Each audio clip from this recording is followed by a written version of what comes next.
Can you tell me what Warren Buffett usually eats when he comes to here? As far as I know, it was a Cajun grilled steak. Is it for one? This one, it's kind of big though. This is the Warren Buffett table. This is Yes. table 44, and usually when you come, you pay me this table. 오케이. 조그만 창가 좌석입니다. 최대 8명 정도가 앉을 수 있고 이 벽에는 레스토랑 이 사진이 이렇게 있는데요. 아담하고 또 소담한 장소가 버핏과 점심을 먹는 장소입니다. 주방을 이렇게 마주보고 앉아서 요리하는 모습을 직관할 수 있는 명당이기도 합니다. You have a name right here, Warren Buffett. This name, we are a regular customer who used to come here for a long time. For respect them, we put down a name. 여러분 안녕하세요. 특파원 토크 특톡 뉴욕에서 조아라 기자입니다. 오마하의 현인 워렌 버핏이 깜짝 은퇴를 선언해 모두에게 충격을 안겨줬습니다. 세계 금융의 중심 이곳 뉴욕에서도 워렌 버핏의 발자취를 다시 따라가 보는 그런 분위기가 있는데요. 이번 특톡에서도 이 워렌 버핏의 모든 것을 살펴보려고 합니다. 지금 제가 서 있는 이곳이 어디냐면요. 이 워렌 버핏의 연례 자선 점심 장소로 알려진 스미스 월렌스키 레스토랑입니다. 뉴욕 최고의 스테이크 하우스 중 한 곳으로도 꼽히는데요. 일단 함께 들어가 보시죠. 이곳은 1977년에 문을 열었는데요. 화려하기보다는 역사가 느껴지는 고풍스러운 분위기입니다. 메뉴판이 액자처럼 생겼죠. 버핏이 즐겨 먹는 레스토랑이라고 하니 좀 비쌀 것 같은데 일단 눈에 들어오는 제일 비싼 스테이크는 포터하우스라는 스테이크 140불 정도 되네요. 지금 환율로 한 20만 원 정도 되는 금액인데요. 2인분이라고 하니까 버핏이 먹기에 비싼 음식은 아닌 것 같습니다. 버핏은 별명이 아주 많죠. 이 오마하의 현인 투자의 기재. 무엇보다 20세기 가장 성공한 투자자라는 평가에는 아무도 부정을 할 수 없을 겁니다. 그럼 버핏과 점심 한 끼를 같이 먹는 점심 식사 티켓 경매는 이 버핏이 시작을 했습니다. 한 2000년부터 시작이 됐는데요. 첫 티켓 경매는 25,000달러에 팔렸습니다. 우리 돈으로 한 3천만 원 정도 했었습니다. 그러다가 2008년부터는 10억 원 이상의 낙찰되기 시작했는데요. 그때가 서브프라임 모기지 사태로 이 월가의 신뢰도가 바닥에 떨어졌을 때죠. 버핏과의 마지막 점심은 2022년이었는데 당시에 269억 원의 이 점심 식사 티켓이 팔렸습니다. 버핏이 이런 괴짜스러운 발상을 한 이유는 기부 때문이었는데요. 경매로 벌어들인 돈을 고스란히 기부를 한 겁니다. 마지막 기부처는 샌프란시스코 텐더로인 지역의 글라이드라는 단체에 기부를 했습니다. 버핏은 평소 검소한 생활로도 유명하죠. 그의 재산은 1682억 달러, 우리 돈으로 200조 원이 넘습니다. 그런데도 그는 아버지의 오래된 책상을 사용하고 또 1958년에 산 31,500달러, 우리 돈으로 5천만 원이 채 안 되는 주택에서 그대로 거주를 하고 있습니다. This is my dad's desk.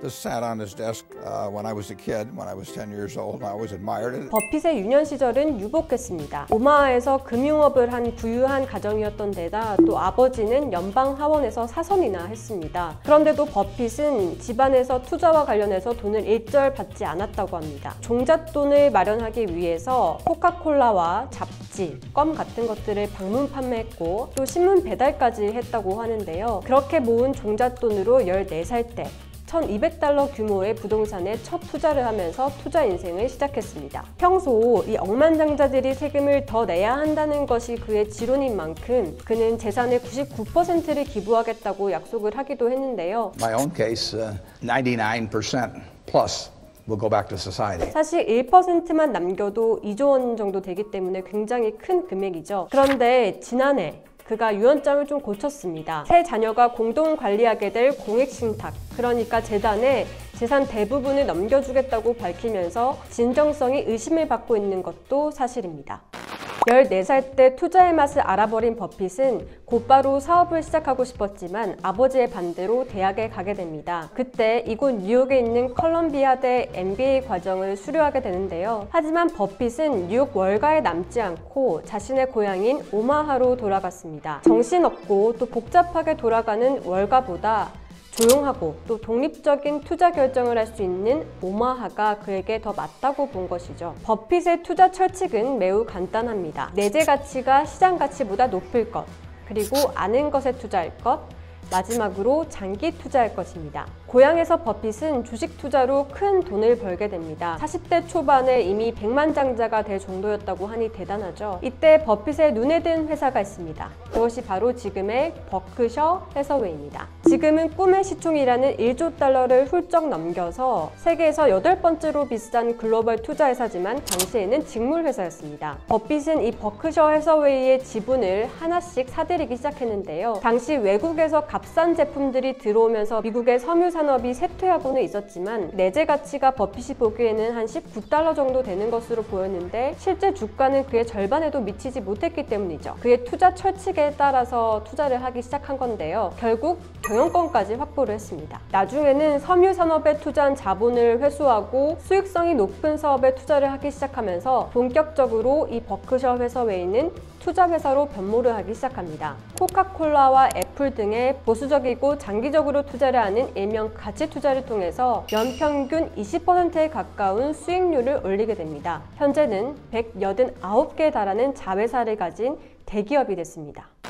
이렇게 먼 미래를 볼 줄 알았던 버핏이 돌연 은퇴를 선언합니다. 그러면서 한 사람이 자신을 앞지르고 있다고 고백을 했는데요. 그 사람이 바로 그렉 아벨, 비보험 부문 부회장입니다. 사실 아벨이 이 버핏의 뒤를 이어서 CEO가 될 것은 이미 결정된 사항이었습니다. 2021년 버핏이 이렇게 말을 했습니다. 만약 자신이 갑자기 물러나야 한다면 자신의 뒤를 이어 경영권을 물려받을 사람은 그렉 아벨 부회장이라고요.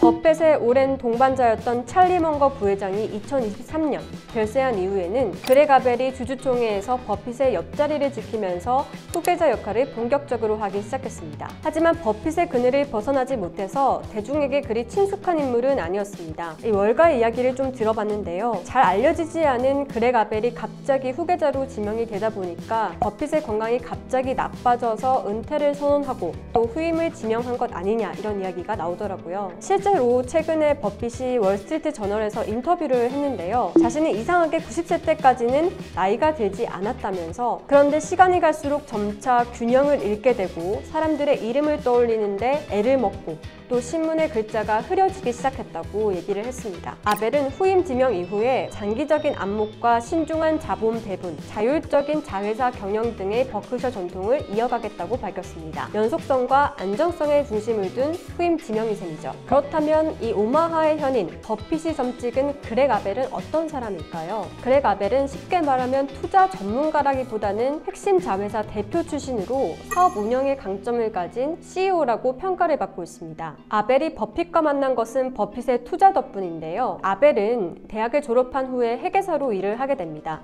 그러다가 칼 에너지란 회사로 이직을 하게 되는데요. 미드 아메리칸 에너지로 사명을 바꾼 칼 에너지를 버크셔 해서웨이가 1999년에 인수를 하면서 버핏과 인연이 된 거죠. 아벨은 미드 아메리칸 CEO를 역임하면서 알타링크, MV 에너지 등과 인수합병을 성공적으로 이끌었고 2018년에는 버크셔 해서웨이 비보험 부문 부회장으로 승진을 했습니다. 철도, 제조, 유틸리티 등 여러 분야의 자회사를 성공적으로 이끌면서 본격적으로 입지를 다지게 됐습니다. 그렇다면 아벨이 버핏의 눈에 띄게 된 이유는 뭘까요? 이 아벨은 1962년생으로 노동자 계층 주거 지역에서 자란 흙수저 출신입니다. 어렸을 때부터 빈 병을 모으거나 소화기에 용액을 채우는 아르바이트를 하면서 돈을 모았다고 하는데요. 그 과정에서 근면과 노동의 가치를 배웠다고 합니다. 가정 형편은 완전히 다르지만 근면과 노동의 가치를 아는 아벨을 버핏이 알아봤고 그 점을 높게 산 겁니다. 버핏은 아벨에 대해서 그는 이미 준비가 되어 있었다. 나는 아무것도 가르쳐주지 않았다면서 두뇌와 에너지 그리고 개성까지 갖추고 있다고 극찬을 했습니다. 그리고 버크셔 해서웨이 주식을 단 한 주도 팔지 않을 것이라고 선언을 했는데요. 그렉 아벨 경영체제 아래에서